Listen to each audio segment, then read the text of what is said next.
welcome back to 52 Weeks of Beauty. Today's video we are going to do a few more steps on the how to start a hair extension business series.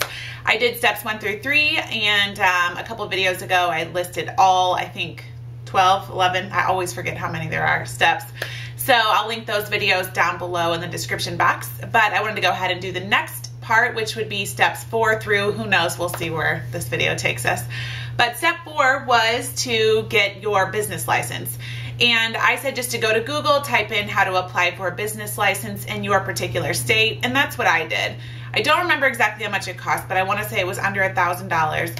And it's not that tedious of a process, and I don't believe it took that long to get the license either. So they just kind of, I think, do a little bit of background research on you and that sort of thing, and then you'll get your business ID number, your tax ID number, which is like everything for when you want to start ordering supplies, ordering hair. All of the manufacturers will want to see that. So that is what you really want to have. Another idea is to get an accountant to begin with. Now, I didn't do it that way. I'm kind of doing that now, but the best part with that is that they can do a lot of this for you. They can get your business license for you. There's different types of business licenses too. So there's so many different ways to go about it, and it's, you know, I would hate to give advice to you on that because that's just, it's personal and that's up to you to decide that. But if you have an accountant, they can definitely help you and pick the best type of business license for you. I would suggest to go on Google and type in how to find a small business accountant, and if maybe you already have one that does your taxes every year, and they could help you or recommend somebody who's better with small businesses and things like that. And I would suggest highly to start that route as opposed to what I did. But anyway, the next would be to find out what type of hair you want to sell. So this is huge. I mean, hair extensions, like we talked about, it's pricey. This is a very pricey business to be in. The best situation to, I think, start your own business is to find something that you can manufacture yourself. Now, I know that, you know, you can't do that with hair extensions, just unless you're in one of those countries that you can. It's just one of those really hard things that you're never going to have full control over. And along the way, maybe you'll find a product that you can manufacture yourself that will go along with your hair extension business, maybe a hair extension case, maybe shampoos, conditioners, things like that. But for now, obviously, we're just talking about building a hair extension company. So when you are trying to decide what you want to sell, think of it like, you know, there's so many brands out there, and know that it's a costly business to start up into. So think, do you want to sell into salons? Do you want to sell maybe into beauty supply stores? Do you just want to sell online on the internet and things like that? Because if you want to sell into salons, you're going to have to start thinking of marketing your product for those salons. And it's a little bit trickier. I mean, there's not a ton, I don't think, of competition going directly into all the salons because I don't see it that often. But the ones that do, they know what they're doing. So you're going to be competing with them. So make sure you know what you're doing too. Make sure you talk to salons. Find out what they have needs for. Go to all the salons, not just the big chains, the small ones.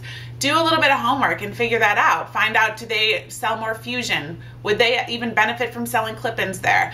Would they benefit from doing maybe tape-ins in a different way? So just go and, you know, check out, do a little bit of homework and figure out if, you know, if that's the angle that you want to go, then maybe you could figure that out. And once you find the method that is the one that's most needed out there, then maybe you could be like, okay, now what lengths, what color, what style do they prefer? The same thing you can do if you're going to have an online business or you're going to sell into beauty supply stores. Again, go online, see what your competition is like. Go into beauty supply stores, see what your competition is like. That is really how you are going to find a small niche or a big niche for what you are going to fit into that's going to be just your thing. And as far as the colors and styles and types, I mean, there's so many. That's why I just started with silky straight, 22 inches. That's what I, clip-ins. And there's a lot that goes into if you're just going to maybe have machine wefts, or you're going to have hand tied, or you're going to have clip-ins, or you're going to have any of those. How many colors are you going to carry? How many lengths are you going to carry?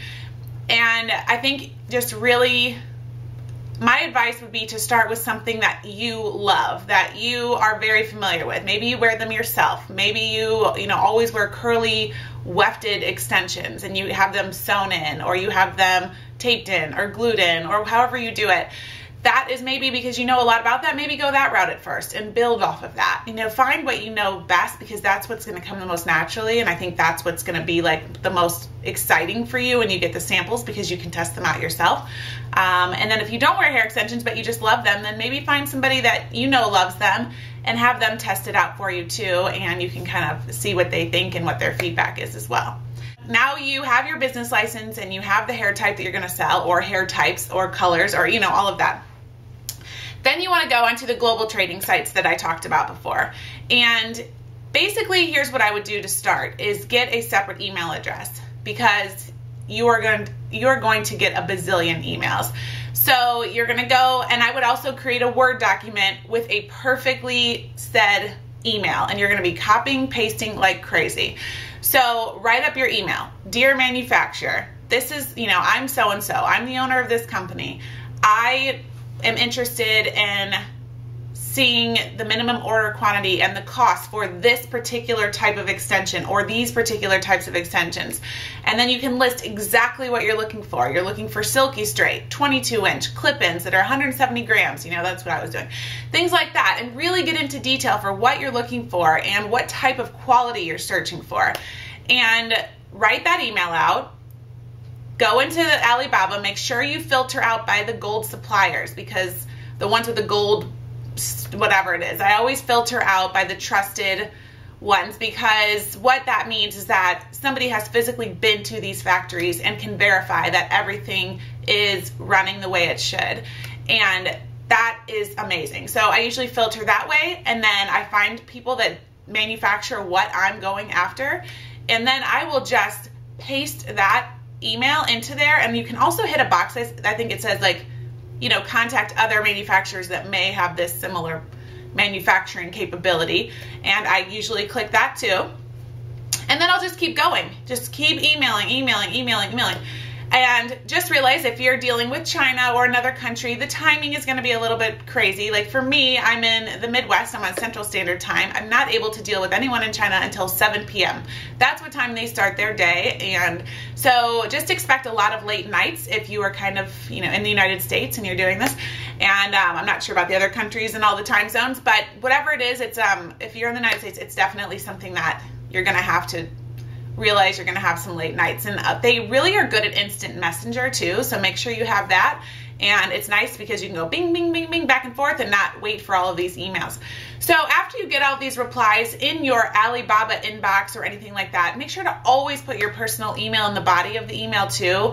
I just think that's better, because they'll start contacting you directly, because if you're going through Alibaba, it gets really confusing in their email system. I don't know why, but I just get like so lost, and I'm like, just email me in my own personal email. So that new email you created, because I'm telling you, you're going to get a ton. I don't think you want to flood it with your normal email inbox. Just keep it nice and separate. And then just go ahead and start responding to people, getting quotes. And once you get the quotes from them, you can ask for pictures. You can ask for pictures of their factory, their website, you know, do a little research on them. See how you feel talking to that person. Sometimes there's a language barrier a little bit. Sometimes there's a personality thing too. I've had some that aren't that friendly and some that are so friendly. And so it's just, you know, find somebody. This is going to be your person. Like, you are going to be dealing with this person all the time. So make sure you have a good relationship with them. Make sure you feel comfortable. Make sure they're easily accessible, that they always get back to you in a timely fashion, you know, all of that. So I would say that's the best thing. And then after you start feeling really good about, I don't know, 5 companies or 7 or 10 or whatever you want to do, then you can start requesting samples. And then order and test samples is number 7. We are moving along. Okay, so order and test samples. So after you've narrowed down your favorite manufacturers, I kept a folder that said I like these manufacturers, and those are the ones that I would be putting all of the emails in there. I never deleted anything because I wanted to make sure I always had their quotes, everything I could look back on.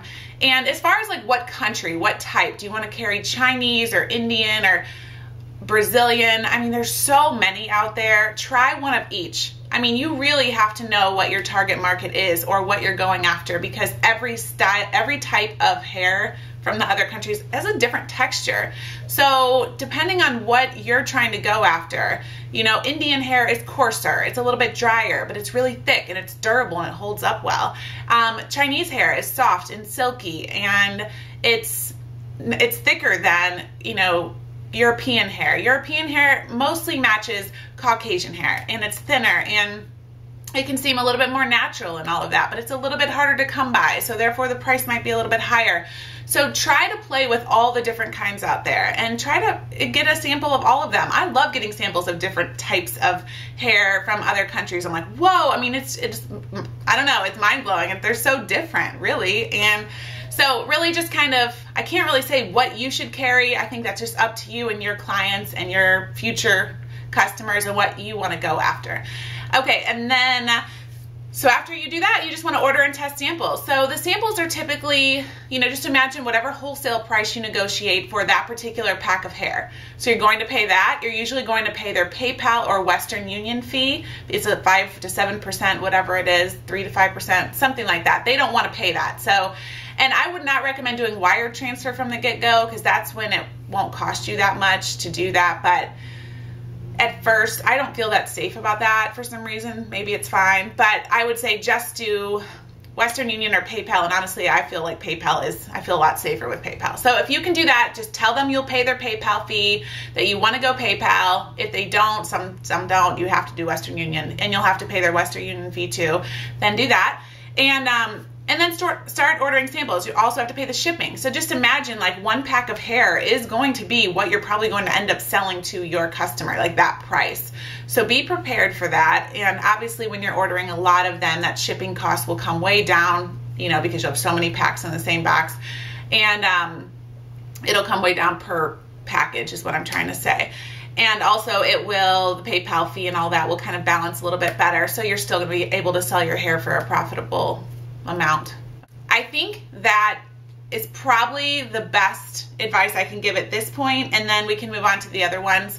But just as far as, like, I mean, in the next video we'll talk more about testing samples and all of that, but I would definitely just keep trying to find the end result. Is here's what you want. You want a company that you can trust. You want a company that works very nicely with your personality and your business type. You want a company that can deal with a small business startup. At first, your minimum order quantity might only be 5 per color that you can afford. And then maybe you'll tell them you'll move on to 7 and 10 when your business grows. So really try to negotiate with them and try to, you know, they don't really want to do one of this color, one of this color, one of this color. They will maybe your first order so you can see the colors, but they really want you to start doing 5 and up. So be really prepared for that as well, but keep, you know, make sure to negotiate. And like I said, the most important thing is to find the best quality for the best price, and that's what you want. And you want to work with a manufacturer that you feel great about and you trust. And I think if all of those things kind of go in line with it all, then I think that will really help. Another thing I wanted to say really quick about taxes is make sure once you have your business license, you're claiming taxes immediately. So once you say, today is the day I start my business, I think you can do something where you say, I'm getting my business license, but I'm not actually starting my business until 6 months, a year. You know, anything like that. Like, you're not going to make any sales or do anything. You're maybe just buying and testing samples. So again, talk to your accountant about that. But set the date, whatever the date is, as soon as that date hits, make sure every single month, you can do it online. You can pay your sales tax for the products that you sold. If you didn't sell anything that month, you still have to say, I didn't sell anything that month and I sold 0. But you still have to make sure to put that to document that. So taxes is something just be really smart about, and don't let it get you, and make sure that you really do talk to somebody, and if not, just make sure to do your research online and everything like that, and that will be great for you. And I think that is all that we're gonna have time for today. And then I'm gonna do probably just one more video in this series, and then I'll do a frequently asked question video too. So if you still have questions or things I haven't answered, just leave it in the comment below or send me a message. I'll gather all of those and I'll do one final video after the next one. And then I think we'll have covered everything in this series, and I think that's it. So I hope you guys are having a great week, and I will see you again soon. Bye.